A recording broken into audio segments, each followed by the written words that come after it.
So for 5.8, it's going to be predominantly graphing on the calculator. There's a few things pre-AP that you could do without the calculator, so I'm going to show you that, how to graph without the calculator, but most of it will be, especially once we get into decimals and things like that, will mostly be without the calculator. So if we look at number 1, it says graph the function. I have f of x equals 1, 6, x minus 3, x minus 2 squared. So plot the intercepts. So what that means is my intercepts are going to be at x equals 3 and then also at x equals 2. So I'm going to put a dot at 3, then I'm going to put a dot at 2. Determine the end behavior. So my highest degree, if I were to multiply all of this out, I have a squared, and then I also have to the first power. So my highest degree would be n equals 3, because 2 plus 1 is 3. So if I were to actually multiply all of this out into standard form, it would be x cubed. And then also my leading coefficient is going to be 1/6. So I have an odd positive. And if I have odd positive, that means that it's going to be going up to the right and down to the left. Remember that double roots will bounce off the x-axis. So this 2 right here is going to have, it's going to be a double root. So I'm going to say it has a multiplicity of 2. So it's going to go through, it's going to bounce off of 2 and then go through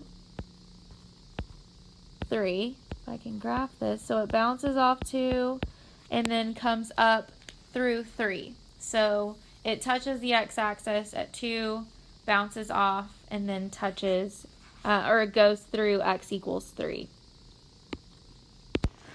If you want to check on your calculator, you can obviously graph this and then use the trace button to get more points that are more exact.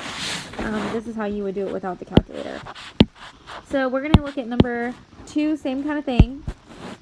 Graph the function.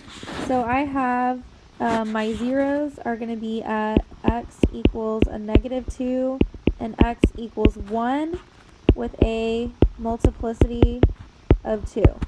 So it's going to be a double root at x equals 1. That means that it's going to bounce off. It's not actually going to go through the x-axis at 1. So I'm going to plot those roots at -2 and a +1. Then I need to determine my end behavior. Okay, so here are my zeros. My end behavior, I have 3 roots, so that means that my degree is going to be to the 3rd power. And my leading coefficient is a -1, so it's negative. So I have odd negative, which means that to the left it's going to be a positive infinity, and then to the right it's going to be negative infinity. So it's going to go down and then up. It's going to actually go through -2. Whoops. It's going to go through -2. Then it's going to come to a +1 and then bounce off the graph. So you could actually graph that in your calculator and see if you wanted to check. So we have these things called turning points, local min, and local max. So basically, the graph of every polynomial function of a degree has n-1 turning points. So if I have a degree of 3, like x cubed, then I'm going to have at most 2 turning points. So you're going to subtract 1. If you look at number 2, it's an x cubed function. It starts going down, it turns back up, and then goes back down again. So I have a turning point here. Whoops, that didn't work very well. I have a turning point here and here. So at the top, I'm going to use a different color. I have a turning point here and here, meaning like it changes directions. That might be a better way to describe, is that it changes directions. That's what I mean by a turning point. Like it's going negative and then it becomes positive and then it goes negative again. Think about the slope. If a polynomial has n distinct real zeros, then its graph has exactly n minus 1 turning points. So if I have 3 real zeros like I do here, then I do have 2 turning points. Then we have local max and local min. Obviously the graph goes out to positive infinity and to negative infinity, so my actual max and min is going to be positive and negative infinity. Like those are the biggest and the smallest that it'll ever get.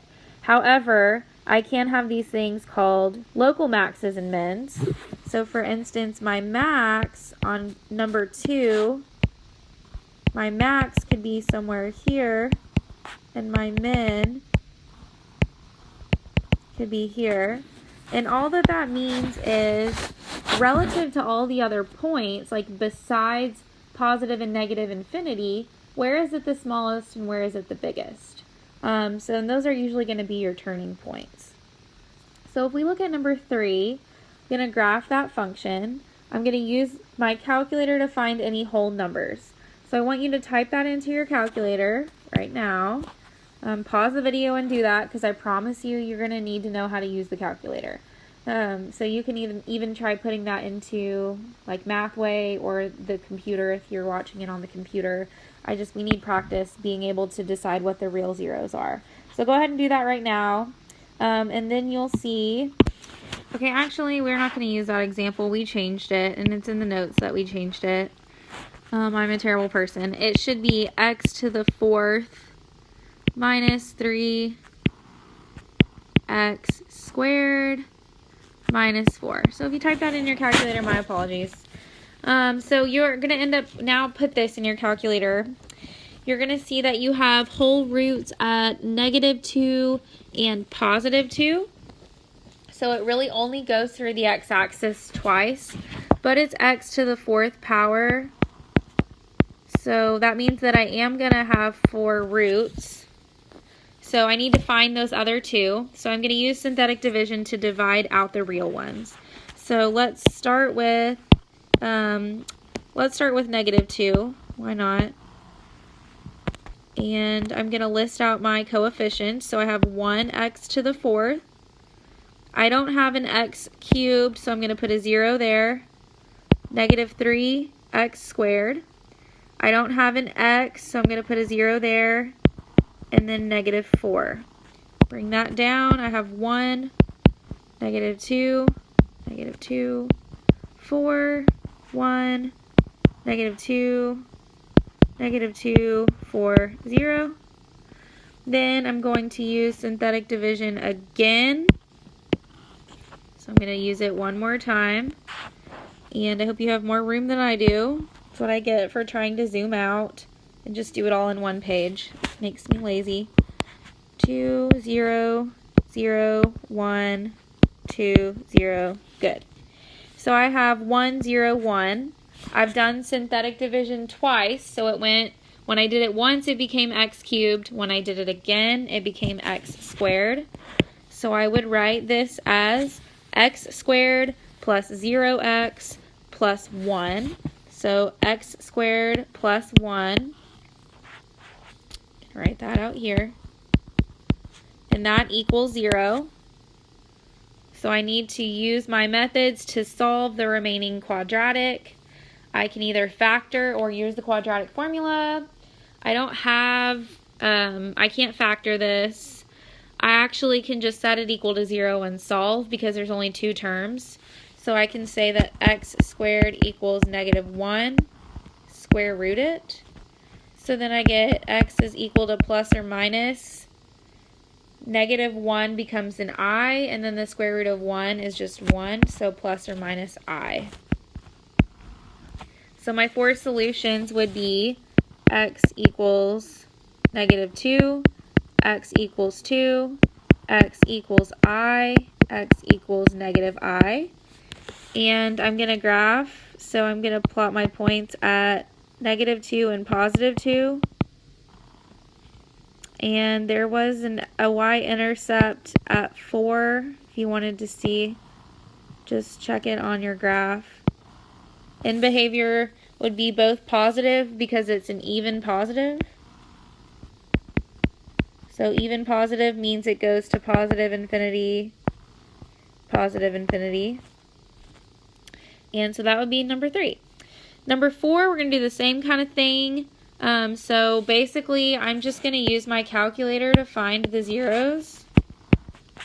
So step 1, use calculator. Sometimes all you get are really messy answers.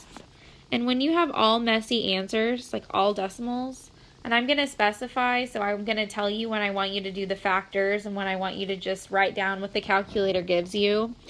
But for this example, I just want you to use your calculator. So we're just going to see if we can do that.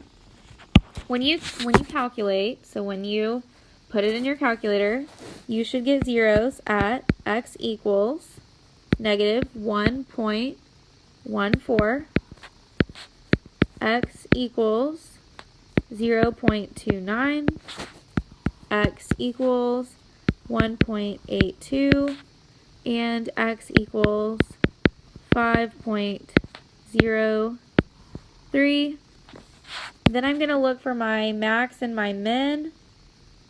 So, and I forgot to do this in step number 4.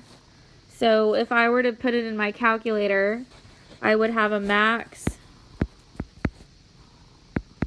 at 0.4, and then I have a min at negative 1.22, negative 6.25, and 1.22, negative 6.25. These I just got from the calculator. I literally just typed in max and min. So these are my solutions. These are the maxes and the mins. Here, these are my 4 solutions. And then in my calculator, I'm going to ask or do menu trace, graph trace, and it's going to give me my max. My max is at 1.11, 5.11. I hope you're doing this with me and you're not just watching me write random answers, because that's probably meaningless to you. Like, there's no way to calculate this without your calculator unless you're a genius.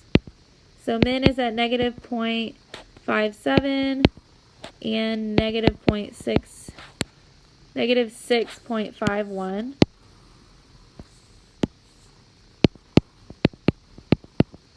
And the other one is at 3.96 and negative 43.04. So you can have several maxes and mins. So I'm going to graph this to the best of my ability. I'm just going to put points where my zeros are.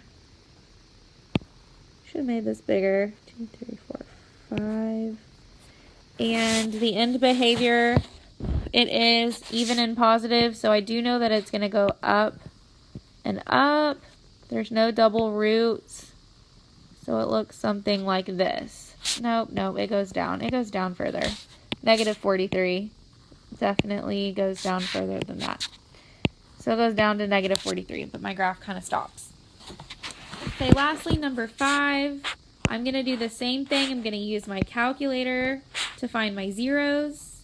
So I actually have real ones. That's exciting. I hope that you pause this video to graph it in your calculator, because, like I said, you need your calculator. So you see that there is x equals 1. It bounces, so you have a multiplicity of 2. It bounces off the graph. Double root bounces off the graph. I'm going to say that again. Double root bounces off the graph. It touches 1 and then it goes back down. And then I have x equals 4. I have a max at 1, 0. And I have a min at 3, negative 8. This is a very nice one. So I'm going to plot my points at 1, 4, at 1, 0, Nope, that's not 1, 0. That's 0, 1. 1, 0 would be right here. And 3, negative 8 would be down here. So then I plot, my end behavior is odd positive, touches 1, and then goes back down. So do not forget this double root thing, double root. I'm going to say it again. Double root. It's a double root, so that means it touches the graph and then it bounces back off. All right, so that is it for 5.8. I fit it all in one page. Aren't you so proud of me? Good luck with your calculator.